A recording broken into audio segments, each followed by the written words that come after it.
Mayor Karachi Murtaza وہاب اس وقت media سے گفتگو کر رہے ہیں۔ اسٹیبلش کیا ہے تاکہ وہ بچے بچیاں جن کو یہ مرض لاحق ہے، اور یہ ایک ایسا مرض ہے کہ خوبصورت سا بچہ ہو بچی ہو ایک دم سے بلیڈنگ سٹارٹ ہو جاتی ہے، اور یہ اتنا مہنگا علاج ہے جس کو ایک عام آدمی خود افورڈ نہیں کر سکتا۔ مجھے بتایا گیا یہ مہنگا اتنا ہے کہ پرائیویٹ سیکٹر کے ادارے اس کو اسٹیبلش کرنے میں دلچسپی نہیں رکھتے۔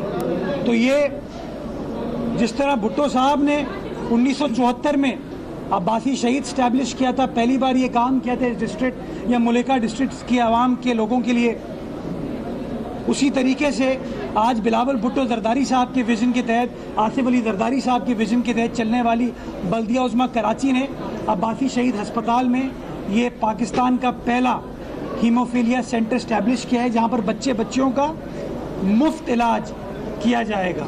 اور میں چاہوں گا مخیر حضرات سے بھی، میں چاہوں گا ان بڑی بڑی کمپنی سے بھی کہ وہ آئیں اور اس سینٹر کو دیکھیں تاکہ وہ خود جانچ کر سکیں کہ کس طریقے سے جب نیت ہو کام کرنے کی، جب فلسفہ ہو کام کرنے کا، جب جذبہ ہو کام کرنے کا، تو وہ کام کیا جا سکتا ہے۔ میں جہاں ہیموفیلیا سوسائٹی کے جو اور پرائیویٹ سیکٹر کے دوست ہیں، راہیل صاحب میرے برابر میں کھڑے میں، عباسی شہید کی انتظامیہ کھڑی ہے، ان کو مبارکباد پیش کرنا چاہوں گا۔ اس کے ساتھ ساتھ میں پاکستان پیپلز پارٹی کے ایک جیالے ڈاکٹر عظمت اللہ لونڈ کو خراج تحسین پیش کرنا چاہوں گا۔ یہ وہ آدمی ہے جو خود ہیموفیلیا کے مرض سے گزرتا ہے، اور ماشاءاللہ ملیر سے الیکٹ ہو کے عوام کی نمائندگی کرتے ہوئے یہ کراچی کی سٹی کونسل میں منتخب ہوا۔ اس نے یہ خود مریض ہے ہیموفیلیا کا، اس نے مجھے ڈپٹی میئر کو آ کے، قیادت کو آ کے بتایا کہ سر جس تکلیف سے میں گزرا ہوں، میں نہیں چاہتا کوئی اور بچہ بچی گزرے، میں چاہتا ہوں کہ آپ ہمارا ہاتھ تھامیں، ہماری مدد کریں اور ہم کوئی بڑا سینٹر اسٹیبلش کریں تاکہ بآسانی ان بچوں کو لک آفٹر کیا جا سکے، اور خدا نہ خواستہ کوئی تکلیف ہو تو ہسپتال کی فیسلٹیز اویلیبل ہو۔ آج ہم نے وارڈ اسٹیبلش کر دیا تاکہ ٹریٹمنٹ کے ساتھ ساتھ، وہ انجیکشن کے ساتھ ساتھ، اگر اللہ نہ کرے کوئی ٹریٹمنٹ کی، میڈیکل ٹریٹمنٹ کی ضرورت ہے تو فوری طور پر عباسی شہید ہسپتال پہ وہ کر دیا جائے۔ اس آدمی نے ان پیشنٹس کا حق ادا کیا ہے، اس آدمی نے یہ اسٹیبلش کیا ہے، یہ ایگزمپلیفائی کیا ہے کہ انسان جب خود کسی تکلیف سے گزرتا ہے تو اس کو اس تکلیف کا اندازہ ہوتا ہے، اور وہ اپنے کردار سے، اپنے کام سے یہ مثال اسٹیبلش کرنے کی کوشش کرتا ہے کہ میں آنے والے معاشرے کے لیے کیسے مشعل راہ بن سکتا ہوں۔ میں لونڈ صاحب آپ کو خراج تحسین پیش کرنا چاہوں گا کہ آپ نے اس کار خیر میں مجھے اور سلمان کو، بلکہ پوری سٹی کونسل کو شریک کیا، اور میں اس بات کی یقین دہانی کراتا ہوں کہ جو ہاتھ ہم نے ان پیشنٹس کا تھاما ہے، بلدیہ عظمیٰ کراچی نے تھاما ہے، انشاءاللہ میں وزیر صحت سے بھی بات کروں گا، میں وزیر اعلیٰ سندھ سے بھی بات کروں گا، میں پیپلز پارٹی کے چیئرمین جناب بلاول بھٹو زرداری صاحب سے بھی بات کروں گا، آصف علی زرداری صاحب صدر مملکت سے بات کروں گا کہ اس طرح کے سینٹرز صرف یہاں عباسی شہید نہیں بلکہ سندھ کے ہر اسپتال میں ہونے چاہیے، بلکہ پاکستان کے ہر اسپتال میں ہونے چاہیے۔ آج جب میں پیشنٹ سے بات کر رہا تھا تو مجھے ایسے پیشنٹس ملے جن کا تعلق کراچی شہر سے نہیں تھا، وہ کسی اور علاقے میں رہتے ہیں، کسی اور ڈسٹرکٹ میں رہتے ہیں، لیکن چونکہ ان ڈسٹرکٹ میں اس مرض کا علاج نہیں تھا، یہ ٹریٹمنٹ نہیں ہوتی، ان کو کراچی منتقل ہونا پڑا۔ ان کے والدین کو، ان کے والد صاحب کو کراچی میں اپنا معاش تلاش کرنا پڑا، کیونکہ وہ اپنے گاؤں میں بیٹھ کے، اپنے شہر میں بیٹھ کے اپنے بچوں کا علاج نہیں کرا سکتے تھے۔ اور یہ ہمارے شہر کراچی کی خاص بات ہے۔ جب لوگ تنقید کرتے ہیں شہر کراچی پہ، جب لوگ برا بھلا کہتے ہیں اس شہر قائد کو، میرے آپ کے شہر کو، وہ لوگ بھول جاتے ہیں کہ یہ شہر کسی ایک کا نہیں ہے، یہ شہر سارے پاکستان کا ہے۔ ہر رنگ، نسل، مذہب، زبان کے لوگ اس شہر میں رہتے ہیں، اور شہر کی خاص بات ہے کہ یہ شہر ان کو اپنا بنا لیتا ہے، بلا تفریق لوگوں کی خدمت کرتا ہے۔ یہ وہ سمندر ہے جو اپنے اندر لوگوں کو سمو لیتا ہے، اور انشاءاللہ وہ تفریق کی سیاست ختم ہو چکی ہے اس شہر میں. تعصب کی سیاست اس شہر سے ہمیشہ ہمیشہ کے لیے دفن کی جا چکی ہے, اور انشاءاللہ پیپلز پارٹی کی سربراہی میں اسی طریقے سے بلا تفریق,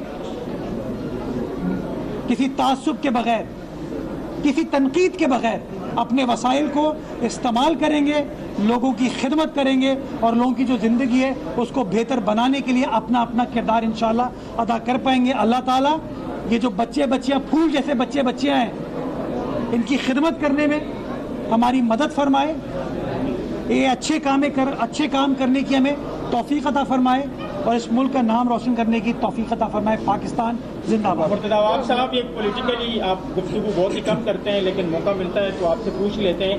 یہ بتائیے گا, پاکستان تحریک انصاف نے سندھ سے جو اپوزیشن جماعتیں ہیں انہوں نے یہاں 3 روز گزارے ہیں.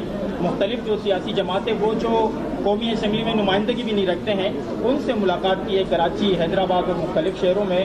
اب وہ جا رہے ہیں قومی کانفرنس کے لیے. تو کیا پاکستان پیپلز پارٹی سندھ میں تحریک انصاف کو دیکھتے ہوئے کوئی پریشر تو محسوس نہیں کر رہی, اور اگر عید کے بعد کوئی دوبارہ سے دھرنے ہوتے ہیں تو کیا 2015 کی طرح نون لیگ کے ساتھ اسی طرح چٹان کی طرح پاکستان پیپلز پارٹی کھڑی ہوگی, یا پھر بیک ڈور پہ کوئی ارادہ ہوگا کسی؟ یار پریشر ہوتا نا تو پسینہ وسینہ آ رہا ہوتا. ہاں, ہسپتال میں کہیں بیڈ پہ لیٹے ہوئے ہوتے ہیں. کوئی پریشر نہیں ہے ماشاءاللہ. گرمی میں ویسٹ کوٹ پہن کے کھڑا ہوں. ہاں, 0 + 0 = 0. تو پاکستان پیپلز پارٹی کی اس صوبہ سندھ کے اندر جس طریقے سے ہم نے کام کیا ہے, لوگوں کے درمیان رہے, ان کے دکھ سکھ میں ان کے ساتھ کھڑے رہے. ایک زمانہ تھا کہ بہت سارے اضلاع ایسے تھے جہاں پہ پاکستان پیپلز پارٹی اتنی مضبوط نہیں تھی. میں تھرپارکر کی آپ کو مثال دوں گا کہ وہاں پہ کن کا راج تھا. آج پاکستان پیپلز پارٹی کے نمائندے وہاں سے الیکٹ ہوئے, کوئی سیٹ ہم نہیں ہارتے. سانگڑ کی مثال لے لیں, خیرپور کی مثال لے لیں. ہر جگہ پیپلز پارٹی نے اپنے کردار سے, اپنے کام سے لوگوں کے درمیان رہ کے اپنی جگہ بنائی ہے. تو ہمیں کوئی فرق نہیں پڑتا ان چیزوں سے, یہ پریشر نہیں ہے. اور ہم یہ سمجھتے ہیں کہ کسی کو احتجاج کرنا ہے احتجاج کرے, لیکن احتجاج کی آڑ میں اگر کوئی قانون شکنی کرے گا, کوئی آئین شکنی کرے گا, جلاؤ گھیراؤ کرے گا, سڑکوں کو بند کرے گا, سرکاری یا پرائیویٹ املاک کو نقصان پہنچائے گا, تو قانون حرکت میں آئے گا. باقی اگر کسی کو مہذب طریقے سے تنقید کرنی ہے, کوئی کہتا ہے کہ ہم غلط پالیسی ہے ہماری, وہ تنقید کرے. اس کے لیے صوبائی اسمبلی بھی موجود ہے, سٹی موجود ہے, قومی اسمبلی بھی موجود ہے, وہ کرے. کوئی پریس کانفرنس کرنی ہے, کوئی ویسے کانفرنس کرنی ہے, ہم جگہ ان کو پرووائڈ کریں گے. KMC کی سٹی کاؤنسل میں آ جائیں, احتجاج کرنا ہے. لیکن میں سمجھتا ہوں سڑک وڑک کا گھیراؤ کرنے سے کوئی فرق نہیں پڑتا. ایک دوسری چیز یہ جو چوچو کا مربع ایک بنانے کی کوشش کی جا رہی ہے, اس میں کل سن رہا تھا PTI کے ایک دوست بات کر رہے تھے کہ جو 2024 کے انتخابات ہیں یہ غلط ہوئے ہیں, فارم 47 ہے, اور ہم اس کے لیے مولانا صاحب کو اپنے ساتھ کھڑا کریں گے. مولانا صاحب کا تو گلہ یہی ہے کہ خیبر پختونخوا میں دھاندلی ہوئی ہے. تو کیا PTI کے دوست اس بات سے اتفاق کرتے ہیں کہ خیبر پختونخوا کے اندر مولانا صاحب کا جو مینڈیٹ ہے وہ چرا کے فارم 47 کے ذریعے بلے کو دیا گیا ہے؟ تو میرا یہ ماننا ہے یہ صرف سیاست کی جا رہی ہے, تنقید کی جا رہی ہے, اس کا حقیقت سے کوئی لینا دینا نہیں ہے. پاکستان کی عوام کو جو مسائل درپیش ہیں, میں سمجھتا ہوں ہمیں ان کے اوپر فوکس کرنا چاہیے. آپ اکانومی کو بہتر کرنے کی حکومت کوشش کر رہی ہے, جو انفلیشن ہے, مہنگائی ہے, اس کو بہتر کرنے کی کوشش کر رہی ہے. اچھی خبر یہ بھی آ رہی ہے کہ شاید بجلی کے نرخوں میں انشاءاللہ حکومت کمی لانے میں کامیاب ہو پائے گی. میں سمجھتا ہوں ہمیں ذمہ دار سیاسی. میئر کراچی مرتضیٰ وہاب اس وقت میڈیا سے گفتگو کر رہے ہیں. ان کا کہنا تھا کہ اسپتالوں کی حالت بہتر بنانے کی کوشش کر رہے ہیں.